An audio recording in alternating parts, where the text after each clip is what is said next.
So, once again, warm welcome to Inner Fitness. The topic today is healing. And that in part is inspired by we are currently in a global retreat, a silence retreat. I know you're thinking that you're not silent, you're speaking. We'll come to that. And the topic is a lot about healing. So, as usual, we're going to start with a reflection. And I'm hoping that everyone can hear okay. It's all right if you need to exit and come back in.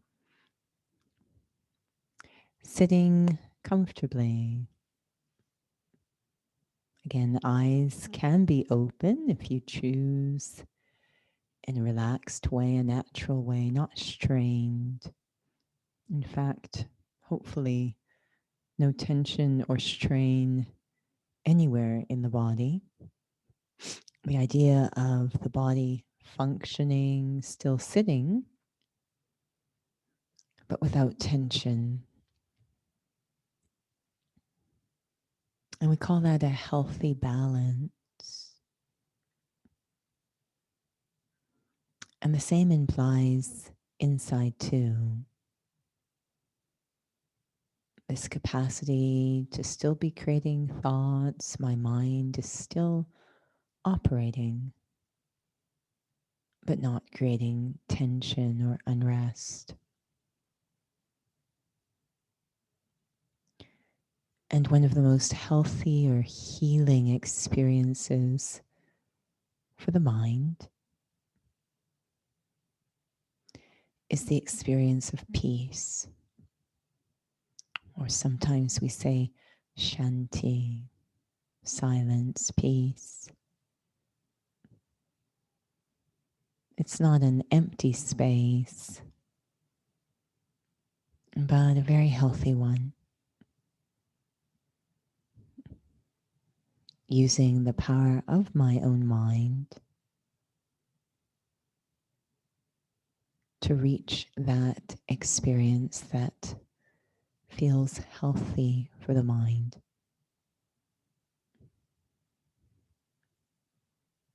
And that requires transcending or stepping outside the thoughts my mind usually creates.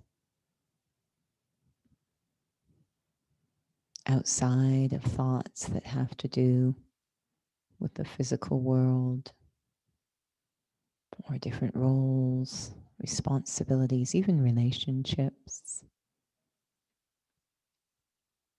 Thoughts that are controlled by the pressure of time.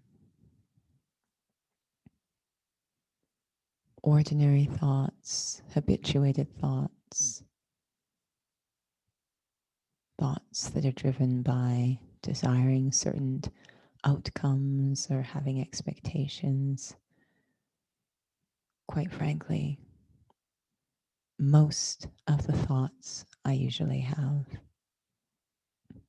stepping outside all of that. Sometimes we can compare the jumble of thoughts in our head to being like a forest or a jungle. Every thought is like a tree. And I'm just trying to make my way through that forest of thoughts. It's very noisy and not always coherent. But if I can transcend, that is, move more deeply into the capacity of the mind, I arrive at a clearing, a space in the middle of my inner world, free from the jumble of thoughts, the forest, a clear space. And the moment my awareness enters it, It feels lighter, less cluttered, more open, quiet, no sense of time. A place where my mind can breathe, even sit down, not race, and reconnect with that capacity for peace that resides in every human being, as if it's my true nature, always there, often neglected, because the mind is otherwise occupied. But in this clearing, it's almost sacred space, nothing pulling the mind, and almost letting go in the mind.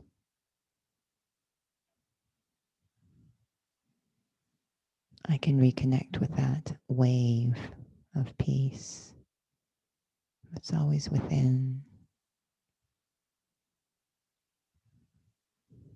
that nature of calm.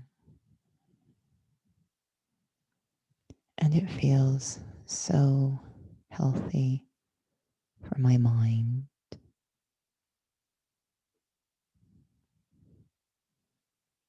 Renewing, refreshing, recharging. So when my mind returns to thought, it's of a different quality. I start to think through that state of peace, of lightness, of simplicity, thinking less and more peacefully.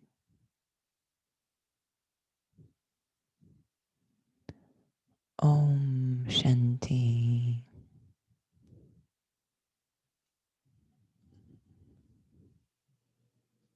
A welcome to everyone again. I'm hoping everyone can hear. I get the feeling you can from what I see with the icons. I think we're okay, but let us know if not. So, healing. We're quite concerned about that now in the world. Staying healthy. Great, thank you, Sangeeta. Staying healthy or healing. So in a physical sense, just talking physically, perhaps that might mean about the body or even emotionally, mentally, but all that under physical. What is a healthy state? Just even thinking about the body, what is a healthy state? What's your thoughts on a healthy state? So that's the first of two questions. What would be a healthy physical state? How would you describe that?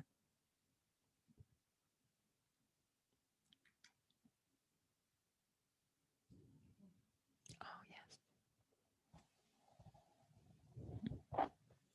Maybe it's a loaded phrase, but your body works the way it's supposed to. It's not loaded. It's pretty much right. The body works the way it was designed to. Pain-free or painless. Very nice. No pain. So the body's working the way it's supposed to, and certainly no pain can be a signal that it's working as it was ideally designed.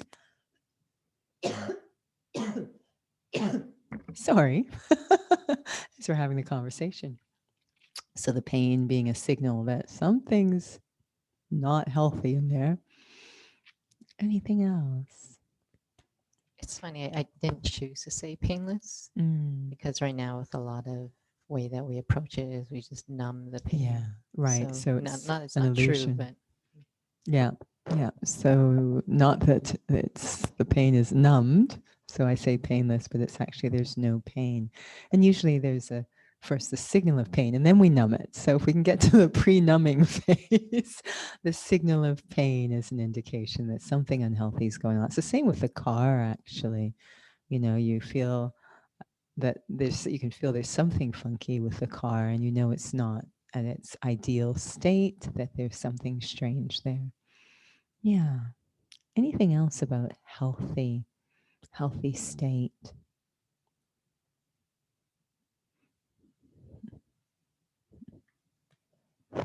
it recovers quickly if there is injury. Right. It recovers quickly if there is injury. And quite frankly, these are one of the metrics in physical fitness, injury aside. There's something called your resting heart rate. And the sign, usually for those who are extremely healthy, that heart rate is quite low. And the amount of time after exertion to return to that resting heart rate, if it's short, it's a sign of good health. And I'm laughing because once I had to go for an annual checkup, and I had just come from some rigorous activity, and they like to start with the blood pressure and the heart rate. And I said to them, you know what, it's going to be high, it's going to be elevated. I'm just telling you now that and I remember I was just sitting there and they said, nope, it's in its usual low place. So, sign of health. We have something that you can walk and move around with a lot of lightness, or sometimes we say grace. Very good, as if you are free of that pull of gravity. Very nice, connecting to a lot of our previous subjects too.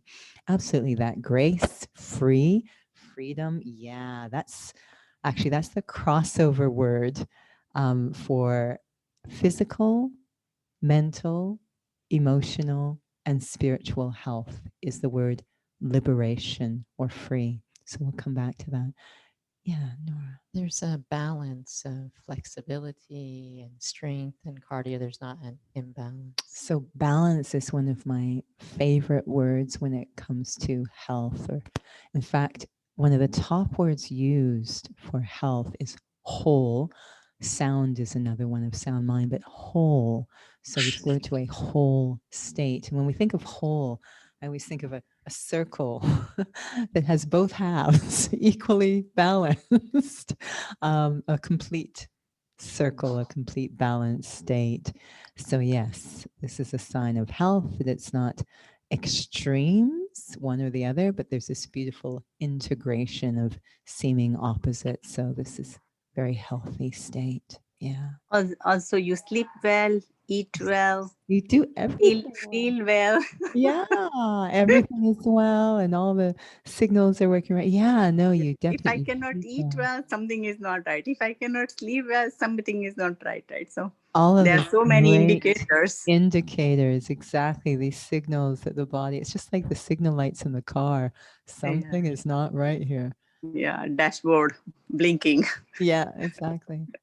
I know we said pain free, but of Yeah. course, kind of like when there's injury, there's recovery. So Pain that is we're meant to coming be to. a sign that there is something that needs to recover.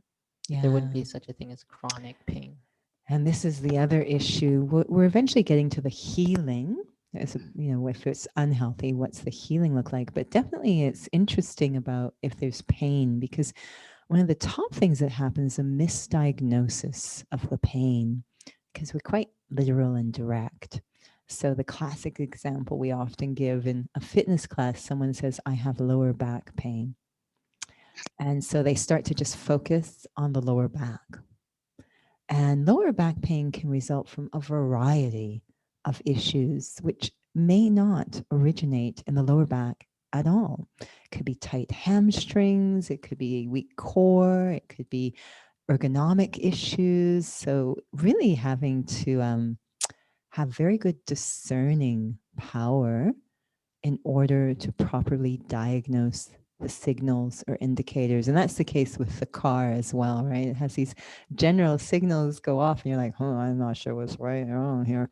One of my favorite stories, I'm embarrassed to tell it, but it will make you laugh, is I just had, it was a previous vehicle, had it something fixed, and it was, I think it might have been in the boot or something, but it was on the driver's side. And there was still a noise. I could hear a noise as I'm driving. So I actually went to the mechanic and they got in the car with me and we're driving. I said, there it is. Can you hear it? And they said, yeah. And they turned their head to, I'm so embarrassed. And they said, do you usually hook your clothing on that on that thing in your back seat? And I go, yeah. I said, because it's sliding and making that. It was the hanger. The hanger was sliding and making the noise. It was nothing in the car. It was the clothes hanging on that hook in the back seat. So it was quite funny. They were sweet. You know, they were probably very entertained. And I reaffirmed for them that I know nothing about anything. But we can, I mean, that's a very light example. We can really misdiagnose the issue. And this gets more and more challenging the more subtle the level of well-being we're looking at. If we're really bad at it, physical, so you can imagine it gets worse as we go to emotional, worse as we go to mental, and it's really off as we go to spiritual. So we want peace, and almost always we diagnose the pain, the spiritual pain, as a problem outside. Almost always. Total misdiagnosis. Because for spirituality, the cause of pain or sorrow is always something happening inside the soul. So we start to change things outside, and temporarily it works, which is the case, the deception of misdiagnosis. You know, it's like when it was mentioned at the beginning, I take something to numb the pain. Temporarily it will work, but I haven't really addressed the origin. Yeah. I guess maybe I know this starts to move into cognition and maybe spiritual, but Right. objectivity, I guess, connected to Discerning, yeah. So there is the physical making objective choices for healthiness, and we Yeah. don't. Yeah, absolutely. So needing that, we say that detachment almost, that discernment to be able to see clearly. And I also need some understanding, quite frankly, of how things work to be able to have that objectivity. So those are some ideas about good, healthy state. And we've started to move into unhealthy states. I'm in an unhealthy state. I'm able to acknowledge I'm in an unhealthy state because there's all these indicators, pain, again, at every level, So what will the journey of healing look like? What will the journey of returning to that healthy state look like? What's required on the journey of healing?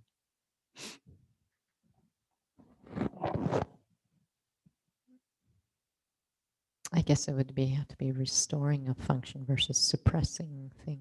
Restoring function as opposed to suppressing, so back to the numbing. Mm-hmm. Which also happens on the spiritual level too. Yeah. I know for me, it's very often, sadly, there's been many occasions when there has been some physical injury. It's just the life of a fitness instructor, I guess. But, and very often when it happens, I get multiple people out of the sweetness of their heart telling me what I should do. And they're often conflicting information. And what I discovered is that I find an authority, someone who I really, really trust, that they've proven time and again that they know what they're talking about. And I go to them. I thank everyone, but I go to them. Obviously, they are relevant to this area. You know, if I have a brain problem, I'm not going to go to this person, but relevant to physical injury. So I go to them. And so that's the first thing, is I need to understand what is going on. I want to understand what is going on before I decide to do anything. So back to that proper diagnosis of what the issue is. That to me is step one. I've got indicators that something's going on, but I need to get a proper diagnosis. And someone who's experienced in it is super helpful. So I'm not sort of stabbing in the dark. I remember I had one injury and I thought, well, it sort of feels like when I had this injury before, but there's something slightly different. But I'm gonna try and move along thinking it's the same injury as I had before. And it was not. So eventually I went to this person and said, no, I can see why you thought that, but here's what's actually going on. So I need a proper diagnosis. So important, so critical. You could put all your money and time and energy into an improper diagnosis and be super frustrated and disappointed and eventually just sort of give up and just try and live with chronic pain. So super important to get proper diagnosis. And they're probably going to give with that a prescription. And so I need to kind of understand not just what's wrong, but understand the prescription, the directions as well on how to heal. And if they're good at what they're doing, the prescription they're giving is going to be one that you won't have to see them anymore if you follow the directions. It will get you back, not suppressing or temporarily, but it's actually getting you back. You have a memory of that healthy state, and it's going to return you to that healthy state. This is very important. So the right prescription to get you back to that healthy state. And they're probably going to say a couple of things. You need to do exactly what I'm telling you. Yes, let me know if you run into issues. We'll make adjustments. We'll be sensitive to, the customize this, but this is the basic direction you need to follow. And you need to be patient. You need to be very patient because for a couple of reasons, you're going to get 10% healthier and be convinced you're healed. Because compared to the acute pain you're in, this feels amazing. But compared to the memory of healthy that you still have, it's not even close. So very careful. 10% healthy is not healed. So the impatience piece is huge, can be a huge problem.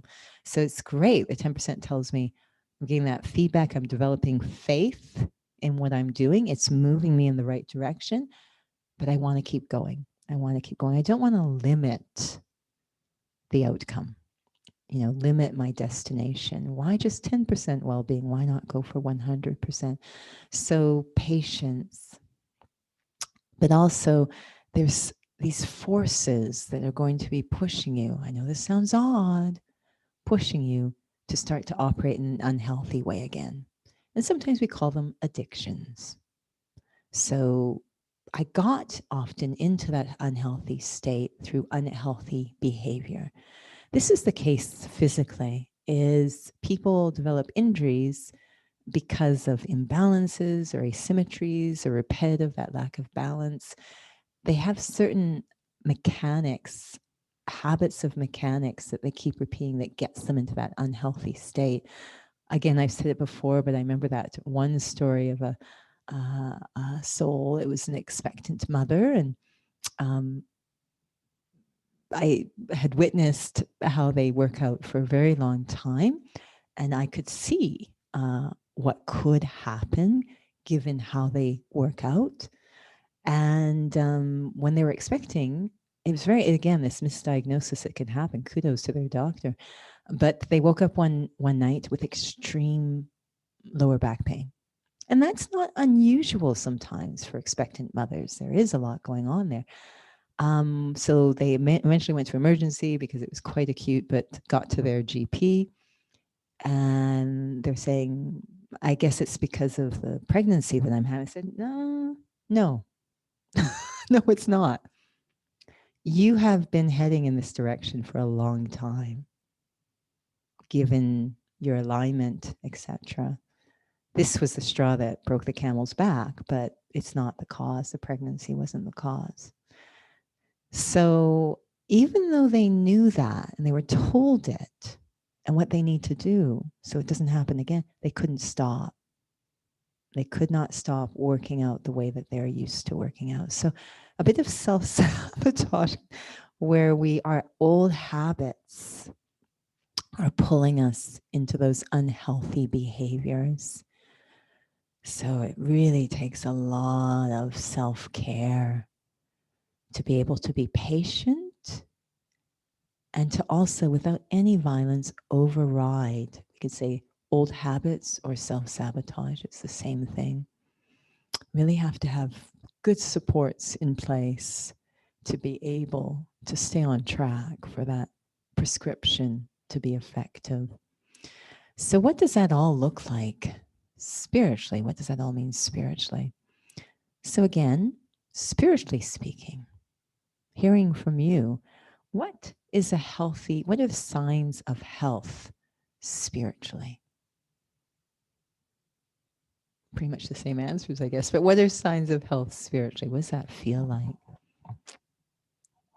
Operating the way we're supposed to. Sorrow. No sorrow. Maybe not numbness either. No numbing. Nothingness. No, I'm going checking to go into oblivion. Yeah, being able to be in the same situation, not run away from it, but not experience sorrow from that situation. That's a sign of health. Yeah. And definitely what we said earlier, operating the way we're supposed to at a spiritual level. Maybe that's a question we don't know what that looks like. Exactly. We don't know what our operating system needs to be. But the same I'm looking at this and this could easily be, sorry, go ahead. Someone's going to share something. So no dependency. No dependency, we call it. I don't need anything from anyone. Doesn't mean that we don't want to be around anyone. That self-mastery or self-sufficiency, absolutely, that I'm not needy, that my sense of well-being, my happiness is not dependent on someone or something else, which actually makes it far healthier to be around others. I remember very early on this spiritual path, one of the questions that I remember hearing a lot in interviews was, do the Brahma Kumaris believe in relationships? Yes. And I remember the deep feeling inside, oh my gosh, if there's anyone who believes in relationships, it's the Brahma Kumaris. The trick is they believe in healthy relationships. And they, all relationships depends completely on the quality of the relationship with the self. If the relationship with the self is not healthy, how is it possible?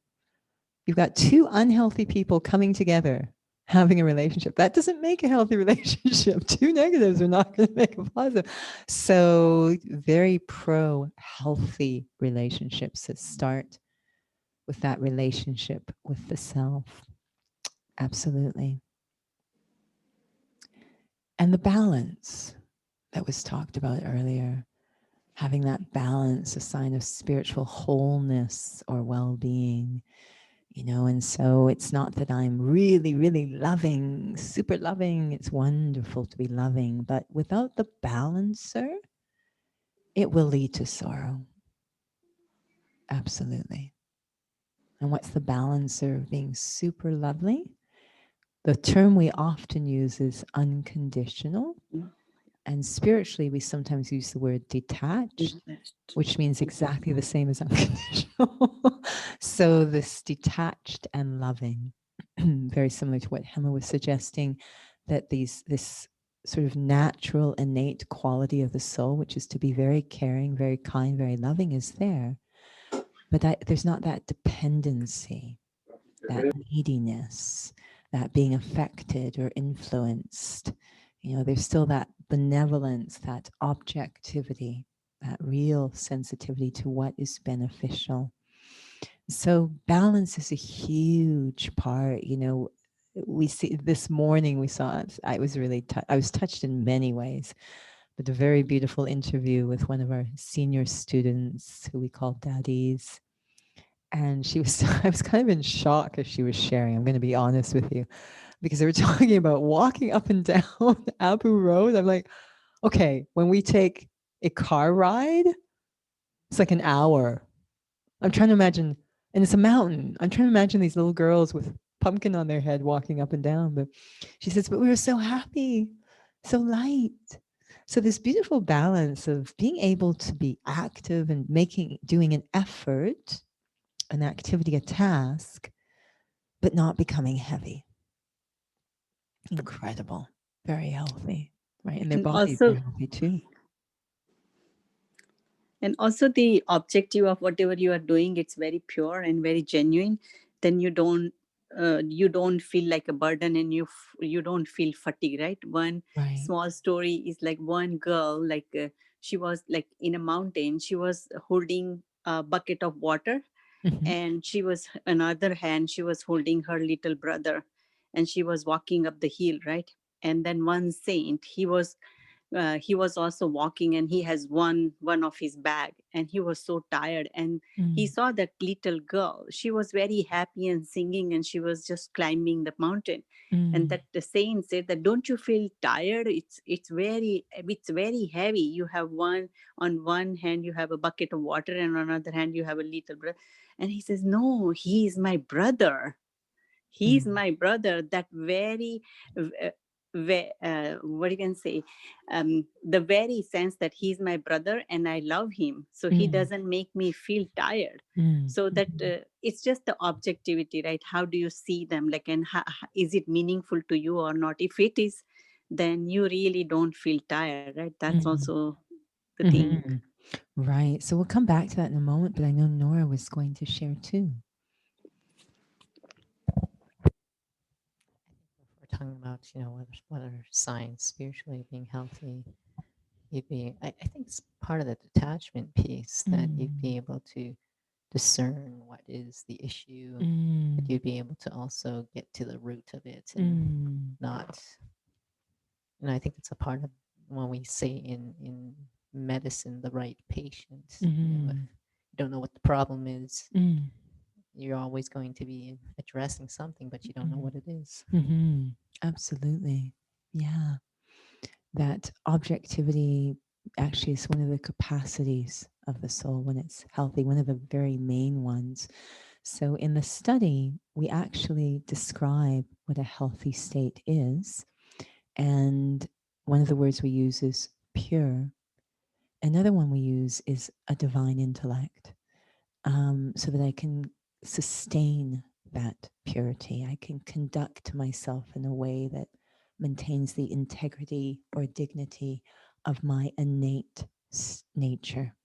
And this leads to something called peace. And we know peace is the top indicator signal of being healthy, is that state of peace. And it doesn't require being in a cave or mountain or away from everyone. It requires this inner state of purity where there's no, if we have foreign things in the body, like a virus, we don't think that's very healthy, do we? No, parasites, viruses, no, not healthy. We don't want foreign things in there, right? So we want just the things that are supposed to be in there, in there. And so this is a healthy state. It goes the same for the soul. We don't want foreign things in there. And many can debate on what they feel the intrinsic nature of the soul is. I personally think deep in everyone's heart, if they're completely honest, they know what it is. But even if they still haven't figured that out, watching their behavior indicates what is everyone running after? Peace, happiness, freedom, because these are the innate qualities of the soul. So the innate qualities of the soul is very loving, very peaceful, very powerful, very truthful, very balanced, harmonious.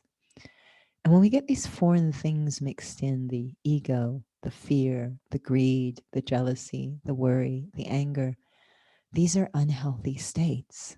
It's extremely difficult, hard on a soul every time we get angry. And I can think of many reasons why I should get angry. But the bottom line is, I just caused injury to myself. So, because I'm expressing something I'm actually, something foreign has gotten into me.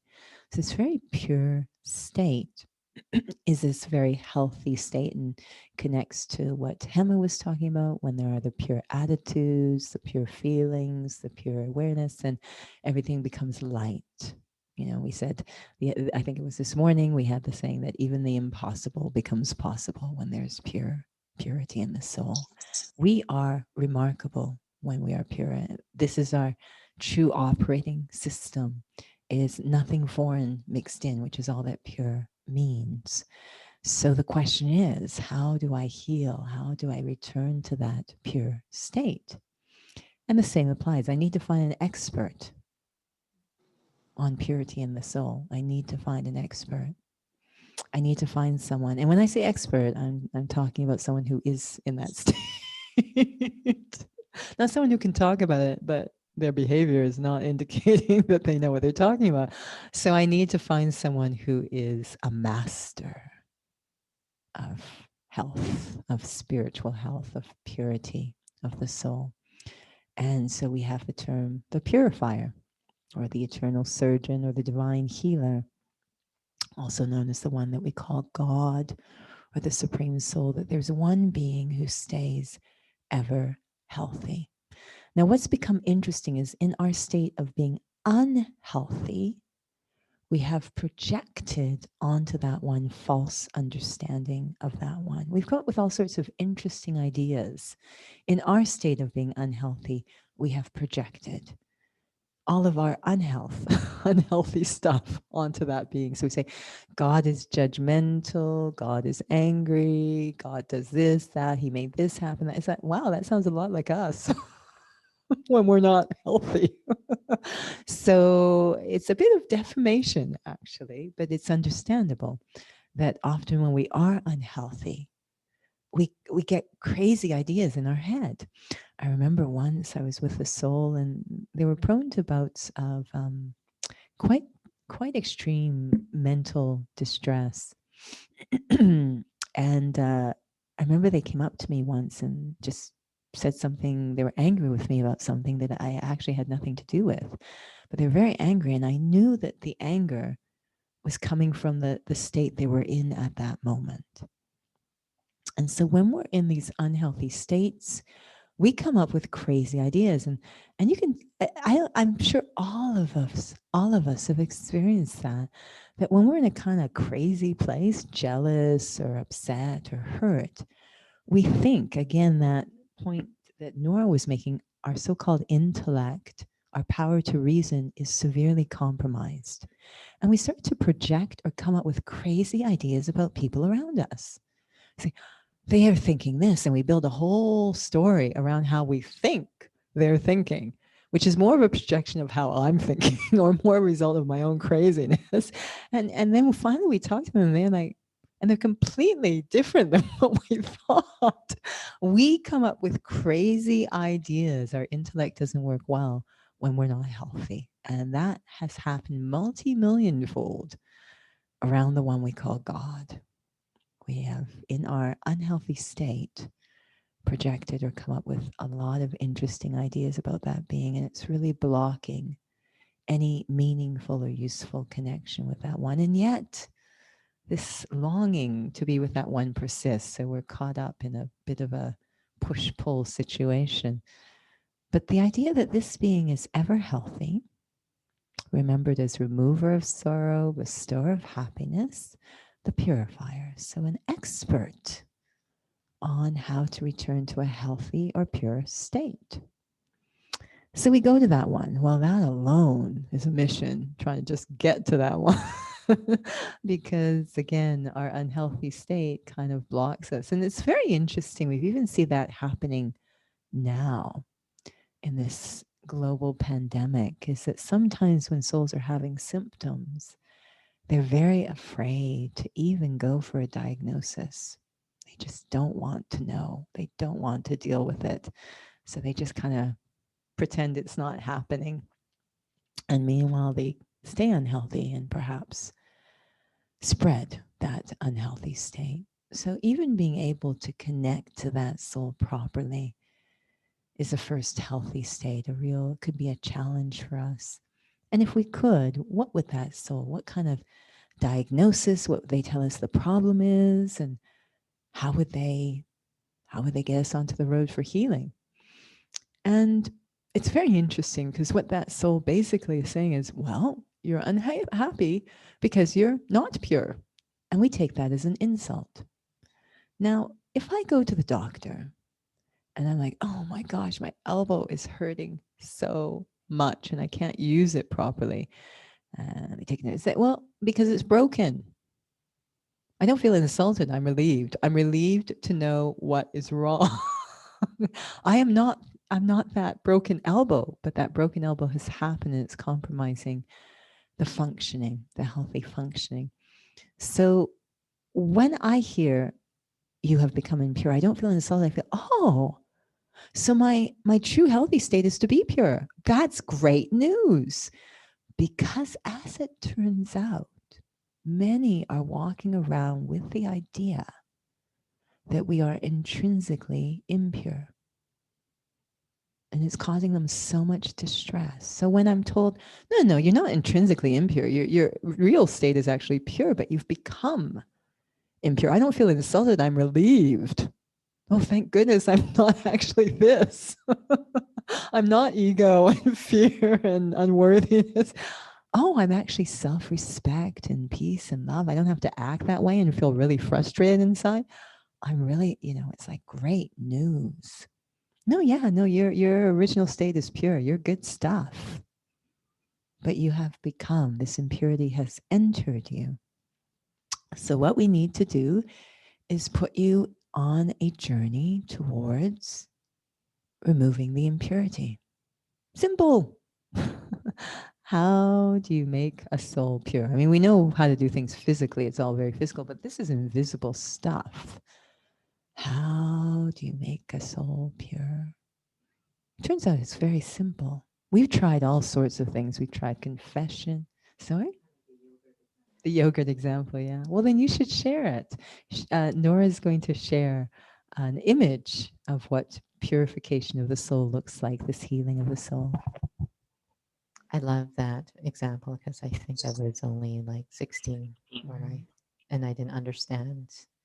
But I guess we'll ask the question. Some of you probably heard it from taking the classes, but if you've got white plain yogurt, and then you add some strawberry jam to it, or raspberry jam, or whatever kind of jam you want, and you mix it. And how do you get, or is it possible to get that white plain yogurt again? And the answer is? You add more yogurt. Just keep adding yogurt. Just keep adding yogurt. Eventually it's pure or white again. So yeah, I think that's why our ideas of healing are very backwards. I don't think we realize that at all. It's not restorative. A lot of, whether it's physical or spiritual, it's not restorative. So, like Nora Ben and Judy Ben, the strawberry and raspberry jam, we added so much. So no amount of yogurt seems like working, Like. Oh, no. Luckily, we are accessing an unlimited supply of yogurt. We just keep pouring it in there. But then it's not it's not a question, or it's not a issue of a supply. It's like by receiving. Well, if I have a cup of white yogurt, and yeah, I've loaded in a lot of strawberry jam, but I'm accessing an ocean of yogurt. I'm going to dump that whole ocean. It's going to overflow. I'm just going to trust me. It will work. It might be messy, but it will work. So it is a question, though, of being able to really be able to take that, to take so much, because yes, absolutely, it really feels like, wow, we've really, like, everywhere I look, there's ego. Really? There's no sign of yogurt, actually, Judy Ben, right? Sorry? There is no sign of yogurt left, actually. It feels like you're really giving us an uplifting vision here. Nonetheless, no, I mean, we're going to keep pouring it in. It's just the extent of our impurity, right? But it does feel like a lot of foreign stuff has gotten in there. I do hear what you're saying. I understand what you're saying completely. Nora Ben is saying completely. It works, but I mean, sometimes Absolutely. You How put not you to get put in discouraged. yeah, Yeah, not to get you put discouraged. in so much effort, and then Yeah. also again you go back to zero, and then you said, oh really, again, kind of thing, right? So You I never go back understand to zero. I'm just letting you know. But you that. might encounter, oh, there was a little bit of strawberry hidden over there. Deal. A little lump of strawberry I hadn't seen before. I was like, what are they talking about? But anyway, so the idea being that I want to simply spend time around this pure being, and the influence of that purity, that vibration of purity, is really bringing me back to my pure state. There's a very beautiful children's book out. Many of you have heard. It's called You Are Special. And it's this principle where there's a town of toys who have really gotten to an unhealthy place where they criticize each other and they do all sorts of very dysfunctional things internally and with each other. And there's one of them, her name ironically is Lucia, which means light, and she doesn't seem to operate in the same unhealthy way. She really has a very pure sense of herself. And one of the Wemmicks, whose name eludes me now, he's kind of ready to kind of figure out what's going on with Lucia. She seems to have a very healthy way of operating. He says, well, you just go and spend time with the name Eli, the Punchinello. That's right, Punchinello. Punchinello, Lucia says to Punchinello, just go spend time with Eli. He's the toy maker. He's the creator. So Punchinello gets the courage to go up the hill and spend time with a toy maker. And the toy maker's so happy to see him. He's been waiting for him to come. And Punchinello's saying, well, how can I get to be like Lucia? And Eli says, oh, just spend time with me. Just come and spend time with me. There's something so beautiful. And we know this about the company we keep. You know, we're so affected by the company we keep. We're concerned that our children have good companies so they're not influenced in a funny way. But to spend time with a pure, healthy being is so healing, especially when that pure, healthy being resides in such a healthy context or state. Very pure silence. It's so healing. It's as delicious as strawberry yogurt. It's so healing for the soul to be around a pure, healthy being. And it really pulls us back into that intrinsic state. It's a remarkable, we call it yoga. And we often, I remember the first time one of the seniors, Siddhashti, said it's the art of yoga, or yogart, or yogurt, as she would call it. So it's back to the yogurt, but the art of yoga, the art of being healed simply by spending time with a pure, healthy being. It takes patience. I think that's really the biggest thing about, oh, there's so much strawberry in here. No, actually, I'm just very impatient. It does work.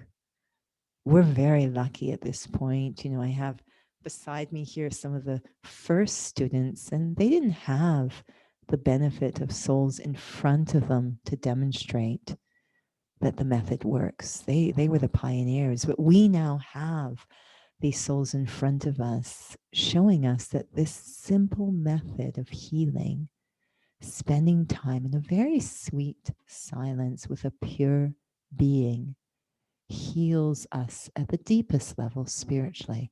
We can see it works. I'm always so touched by, you know, their vibration is healthy, vibrationally healthy. I mean, we can try and act healthy, but you can never fake the vibration. The vibration feels so sweet and pure and light and loving. And this gentle, soft power, this benevolence, it's a beautiful vibration of pure. You can feel the soul is in their original free state. There's no ego, there's no fear. And it's actually a completely different vibration. Yeah, there's a question. Somehow the time has flown by, but we'll take the thought being shared here. I was wondering wondering, I don't know if you can answer this. When we talk about self-mastery and everything functions, how does detachment allow one to have self-mastery of your capacities? Because we just become more attached. We just try to control more. Yeah. It seems to have the opposite effect. Yeah. You know, it's kind of a bit of a power issue, actually. So there are, it's kind of a different, I think of it too as a different operating system. And I remember once I was in a dance class and we had to be in the middle of the room. It's called center work. And we had to do a lot of center work involves a lot of balancing on one leg. Now, the body has an ideal way of operating. And if we can have it in the right alignment, and that alignment has a lot to do with sort of letting go. It's a very odd balance because you think letting go, it's like, well, won't it just fall down? No, it's a freeing of the body to operate ideally. And so the teacher came over to me and said, what you're doing, your alignment, I can understand why you're doing it. And yeah, I can see it's working, but you're doing what feels safe to you. So there was a little bit of fear. They said, you're back on your heel, you're locking down, you don't have full range of motion, your body won't be able to operate properly that way. And they call it a locking down because the muscles are shortened. I know it feels safe. It feels like you're in control, that you can balance here, but you're totally limiting the capacities of the body. And they said, I need you to open up. I need you to let go. Come into this alignment. And the minute I did, it's like, oh, I have more range of motion, more of the capacities are available. So when we say detach, the deepest detachment we make is when we consider ourselves to be a soul. This is the deepest act of letting go we can make. Because to consider myself to be a soul means I am letting go of thinking I am Judy and I am this and I have that and this is mine. This entire structure of life I had created around Judy, I let go of all of it. So we sometimes call it dying alive. I let go of all of it. And the moment I do that, the capacities of the soul are released. But it's a completely different operating system. It's not a controlling operating system. It comes from being free. These remarkable, it's a very challenging, there's that beautiful story that the details change every time I hear it, but if, I don't know, someone climbing a mountain and then they sort of fall, but they grab onto a rope, I don't know, and it's dark, so they can't quite see. It's a very fishy story, I'll be honest with you. But the concept is interesting. They're holding onto that rope and they're crying out to God, help me, and they're holding so tight to that rope as if their whole life depends on it. Help me. And I don't know, they're found the next morning dead or something. It's horrible. But they were like an inch from the ground. But they thought, if I let go, I'll die. But they were this close. And so we're very afraid to let go because that whole structure of control, which is run by ego and attachment, it will fall apart. Did we not hear this morning that might as well said letting go is good, but destruction is good, but letting go is good? That's going to all fall apart so that something far more beautiful and powerful and healthy can emerge. Fear is the number one thing that stops us from healing. And so how to let go so it's like I've been feeling so much lately that there's a lot of, I feel that these souls, many of which have taken rebirth, they took so much spirituality into themselves that even though they're in another birth unaware, they're like flooding the world with these vibrations of purity that we don't even know it. But I feel it's starting to open hearts. This letting go of the heart is opening. And when that happens, the capacities of the self are unlimited. So it's controlling doesn't make things better. Letting go, freeing, unlocks the capacities. Does that make sense? So it's counterintuitive from the perspective of safety. I can't let go. It's not safe. People are even afraid to public speak or something, It's like, oh, they want everything controlled. We love to lock down, which is ironic because no one likes the lockdown we're in. But we have been locking down all the time, and now it's just manifest on a physical level. Everything that we have been doing internally has just manifest physically. We've created it. We've been unhealthy internally. We've been influencing each other. Everything is now manifest, and we don't like it, but it's always been there. It's just now come into matter, into the physical. So we need to internally, not externally. It's not about, I'm tired of this lockdown. I want to be out there contaminating. It's not about that. I need to internally, not lockdown, internally let go of mine, I want this, this needs to happen. Until that happens, nothing will change outside. It will just get more and more locked down. And the more I struggle, it's like a fly in a spider's web. The more I struggle, or quicksand, I guess, is another example, the more I'm going down. But if I just let go, I float. I go up. So it's really challenging our concept of safety, security. It pushes the fear button a lot. And I think that's the only thing that stops us from letting go to something really healthy. We have totally run out of time. Hema has something to share, or she's saying, blessings to you, my child. Sorry, I'm always giving a wrong sign, right? It's so horrible. Like I feel so indigenous. Sorry. That's okay. But did you want to share something, or are you giving blessings, my child? Of course, like I'm giving you blessings, but at the same time, I wanted to share something as well. Yes. When we are talking about the attachment, right? It's just I will take only 2 to 3 minutes. The extent of our attachment is so bad. Like I've been working on 6, 7 projects with one manager, and that manager is very, very hard to work with, very hard. So many times, many people said that, Hema, you need to change the projects. You need to change the projects. And I said, no, I'm not going to change project because I know, because it's in from the Baba's knowledge point of view, that this is all meant to be, and this is how I'm going to settle my karmic account, and that's how wherever I am. So I'm not going to change, and I'm not trying to change situation out there. Rather, it gives me opportunity to change myself. Anyway, so I never proposed that I want to change the project. I want to change project manager, never.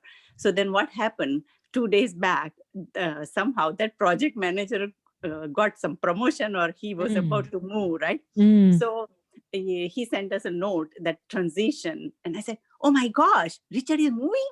And I said, oh my God, that extent of attachment. It was not always a pleasant. It was hard to work with him, right? So I should be rather happy. But with that unhappiness and then discomfort as well, I'm so attached that the very first reaction was, really? And then I was talking to myself, what am I doing?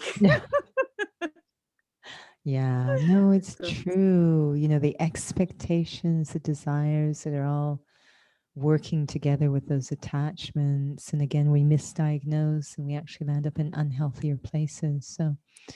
So for our closing meditation, it's going to be a bit of a physical exercise. I want everyone to take their, let's say, right hand.